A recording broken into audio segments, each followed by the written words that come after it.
Hello, welcome to this special edition of Storytime. One of our very, very special customers, Elspeth, is self-isolating at the moment and feeling a bit sorry for herself. And she asked me to read The Mousehole Cat by Antonia Barber, which is beautifully illustrated by Nicola Bayley. Here it is. And I really want to do that for you, Elspeth, but I just think it's a bit long for our normal sessions. So instead, I'm going to read it to you now and put it up on our YouTube channel, and you can watch it as many times as you like. So I hope you're all comfy. The Mousehole Cat. At the far end of England, a land of rocks and moorland stretches itself out into a blue-green sea. Between its high headlands lie tiny sheltering harbours, where the fishing boats hide when the winter storms are blowing.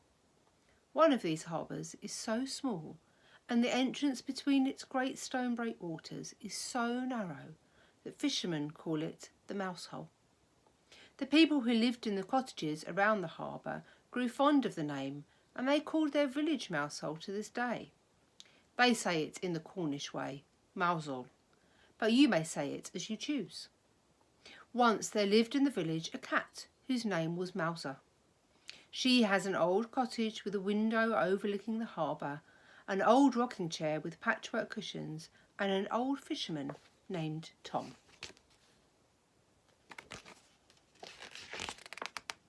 Mouser had had many kittens in her time, but they had all grown up and left home. Her eldest son kept the inn on the quayside. It was noisy and smoky, and his man had once spilled beer on Mouser's head as he was drawing a pint. So she did not go there very often. One of her daughters kept the shop on the corner. It was busy and crowded, and her lady had once stepped on Mouser's tail as she was weighing out some vegetables. So she did not go there very often either. Sometimes Mouser felt that her children had not trained their people properly. Her own pet, old Tom, was very well behaved. He never spilled the cream when he was filling her saucer. He always stroked the reins to a beautiful golden glow. He rocked the rocking chair at just the right speed. He knew the exact spot behind her left ear where Mouser liked to be tickled. What was more, he never wasted his time drawing pints of beer or weighing out vegetables. When he was not looking after Mouser, he passed the day in the most useful way possible. He took his little boat through the narrow opening between the great breakwaters, out into the blue-green sea, and caught fish for Mouser's dinner.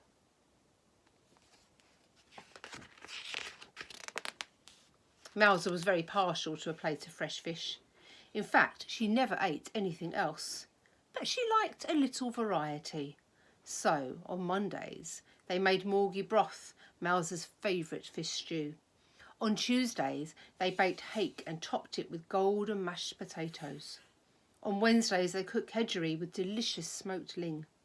On Thursdays, they grilled fairmaids, a mouth-watering meal.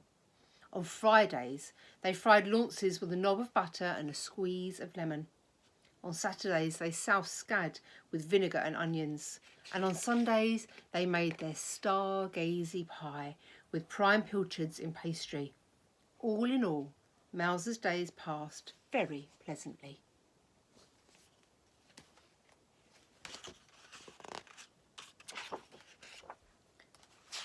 Then, one year, came a terrible winter. At the far end of England, the blue-green sea turned grey and black. The great storm cat is stirring, thought Mouser as she watched at her window. The wind whined like a wild thing above the high headlands. It came hunting the fishing boats in their hidden harbours. When the great storm cat is howling, thought Mouser, it is best to stay snug indoors by a friendly fire. The sea drew itself up into giant waves and flung itself against the great breakwaters. All along the coast of Cornwall, the stone walls stood the shock. Then the sea sucked up its strength again and roared right over them, sinking the sailing boats in their home havens. But it could not get into Mousehole. Mouser watched as the great storm cat clawed with his giant cat's paw through the gap in the harbour wall. But it was too small. He snarled and leapt up at the great breakwater under the lowering sky. But it was too high. The fishing boats sat safe as mice in their own mouse hole, but they could not get out.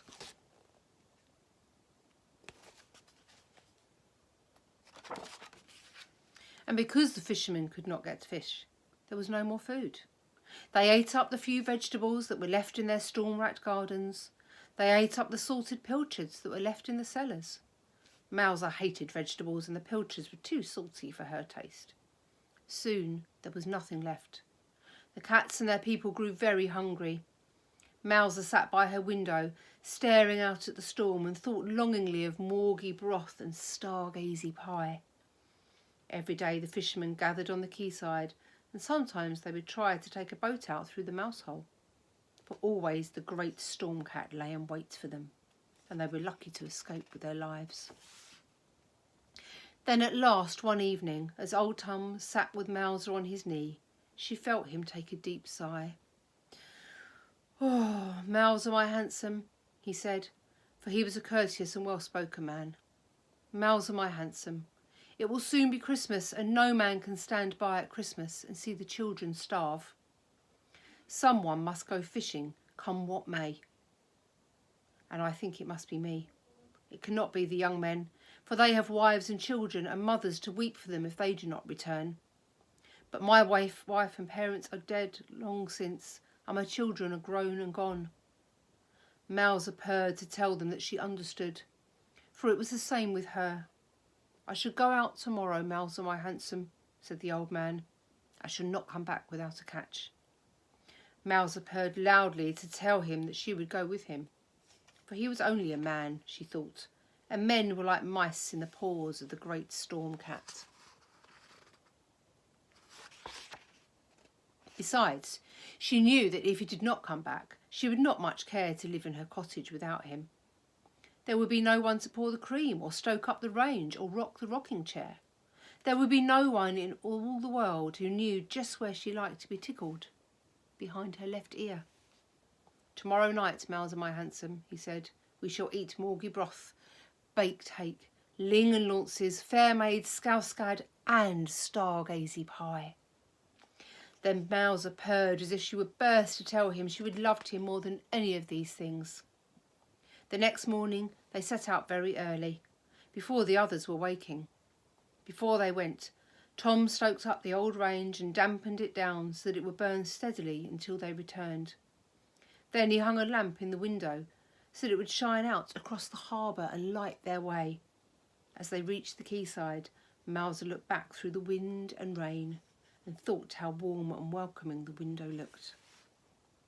Soon their little boat was crossing the harbour towards the Mousehole Gap, and the voice of the great storm cat rose all around them like a giant caterwauling. As she listened to his wailing, Mouser felt a sudden strange sadness for him.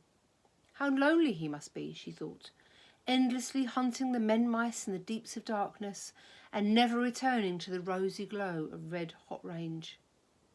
And her kind heart was moved to comfort him. Many a tomcat had Mouser tamed in her time with the sweetness of her singing. Now she lifted her head and sang like a siren, joining her call with the cry of the great storm cat. And so it was. He was taken off guard as the little boat made its bid for freedom. Soothed by the sweetness of Mouser's serenade, the great storm cat paused in his prowling and pulled back his giant cat's paw for a mere moment. Swiftly the little boat passed through the Mousehole and out into the open sea. Then the great storm cat played with them as a cat plays with a mouse. He would let them loose for a little as they fought their way towards the fishing grounds. Then down would come his giant cat's paw in a flurry of foam and water. But he did not yet strike to sink them, for that would have spoiled his sport. When they reached the fishing grounds, the sea was so rough that it was hard to put out the nets. "I fancy you must sing again, Mouser, my handsome," said Tom, "for your voice seems to soothe the sea like the sirens of old." So Mouser sang again, longer and louder than she had ever sung before. Indeed, old Tom was forced to block up his ears that her siren song should not distract him from the business of fishing. And again, The great storm cat paused in his play and sang with her until the nets were safely shot.